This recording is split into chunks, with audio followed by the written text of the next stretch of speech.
ओम नमः शिवाय। नमस्कार, मेरे YouTube चैनल श्रद्धा में आप सभी लोगों का हार्दिक स्वागत है।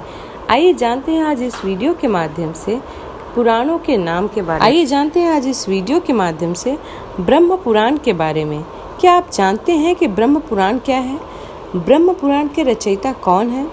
18 पुराण के नाम की लिस्ट में ब्रह्म पुराण सबसे पहला और पुराना पुराण है। ब्रह्म पुराण के रचयिता महर्षि वेद व्यास जी हैं तथा इस पुराण को महापुराण भी कहते हैं। व्यास जी ने इसे संस्कृत भाषा में लिखा है। महर्षि व्यास जी ने ब्रह्म पुराण के 10,000 श्लोकों में कई महत्वपूर्ण बातों और कथाओं के बारे में बतलाया है, जैसे सृष्टि का जन्म कैसे हुआ, धरती पर जल की उत्पत्ति कैसे हुई, ब्रह्मा जी और देवदानवों का जन्म कैसे हुआ, सूर्य और चंद्र के वंशज कौन थे, श्री राम और श्री कृष्ण के अवतार का गाथा, ब्रह्म पूजन विधि, माँ पार्वती और शिव जी की विवाह, श्री विष्णु जी की पूजन विधि, श्राद्ध, भारतवर्ष आदि के बारे में विस्तार से बताया गया है। इस सुंदर और भक्तिमय वर्णन भी दिए गए हैं। साथ ही इस पुराण में कलयुग का भी विवरण दिया गया है। ब्रह्मदेव को आदि देव भी कहते हैं, इसलिए इस पुराण को आदि पुराण के नाम से भी जाना जाता है। दूसरा है पद्म पुराण। क्या आप जानते हैं कि पद्म पुराण क्या है और इसके रचयिता कौन है? पद्म का अर्थ है कमल का फूल। इसकी रचना भी महर्षि वेद व्यास जी ने ही की है। संस्कृत भाषा में तथा इसमें 55,000 श्लोक हैं।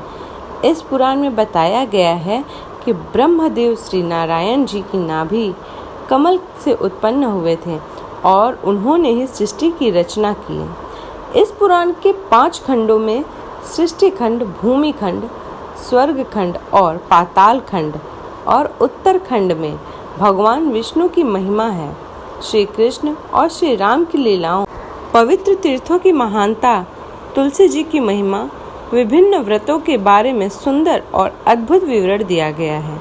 इसके साथ ही अपने पुराण की तीसरा है विष्णु पुराण। विष्णु पुराण एक पवित्र पुराण है जिसमें 23,000 श्लोकों के द्वारा भगवान श्री विष्णु जी की महिमा का अद्भुत विवरण किया गया है।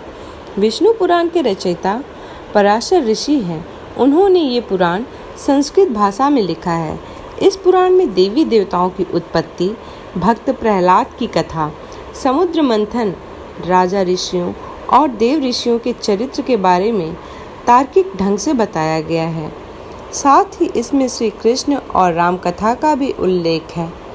इसके अलावा इसमें ब्रह्मांड की उत्पत्ति, ग्रह नक्षत्र, पृथ्वी, ज्योतिष, आश्रम व्यवस्था, वर्ण व्यवस्था, गृहस्थ धर्म, वेद की शाखाओं, श्राद्ध विधि, विष्णु जी और माँ लक्ष्मी जी की महिमा, इन सब चीज़ों का वर्णन विस्तार से किया गया है।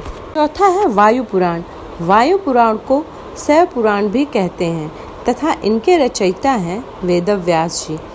112 अध्याय, 2 खंडों और 11,000 श्लोकों वाले वायु पुराण में भूगोल, खगोल, युग, सृष्टि क्रम, तीर्थ, युग, श्राद्ध, पितरों, ऋषि वंश, राजवंश, संगीत शास्त्र, वेद शाखाओं, शिव भक्ति आदि का विस्तार पूर्वक वर्णन किया गया है। इसमें शिव जी की पूजन विधि और उनकी महिमा का विस्तृत वर्णन होने के कारण इसे शिव पुराण भी कहा जाता है।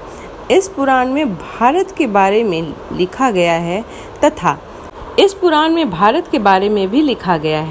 तथा नदी, पर्वत, खंडों, द्वीपों और लंका के बारे में भी लिखा गया है।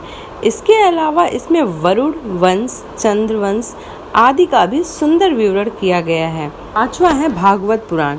भागवत पुराण हमारे हिंदू धर्म के 18 पुराणों में से 5वां पुराण है और इसे भागवत और श्रीमद् भागवत के नाम से जाना जाता है। इसके रचयिता भी वेद व्यास जी हैं और उन्होंने इस पुराण को संस्कृत में लिखा है। भागवत पुराण में 12 स्कंध और 18,000 श्लोक हैं। कहते हैं ये पुराण आत्मा की मुक्ति का मार्ग बताता है। इस पुराण का मुख्य बिंदु प्रेम और भाव भक्ति है। इसमें श्री कृष्ण को भगवान के रूप में बताया गया है और उनके जन्म, प्रेम और लीलाओं का विस्तार पूर्वक विवरण दिया गया है। इसमें पांडवों और कौरवों के बीच हो रहे महाभारत युद्ध और उसमें श्री कृष्ण जी की भूमिका के बारे में भी बताया गया है। साथ ही श्री कृष्ण ने कैसे देह त्याग कर द्वारिका नगरी जलमग्न हुई और कैसे समस्त यदुवंशियों का नाश हुआ, यह भी बताया गया है। उम्मीद करती हूँ कि आज का यह वीडियो आप लोगों को पसंद आया हो। यदि ये वीडियो पसंद आया हो तो वीडियो को लाइक करें, चैनल को सब्सक्राइब करें। इसी प्रकार के वीडियोस को देखने के लिए चैनल को सब्सक्राइब करना ना भूलें। धन्यवाद।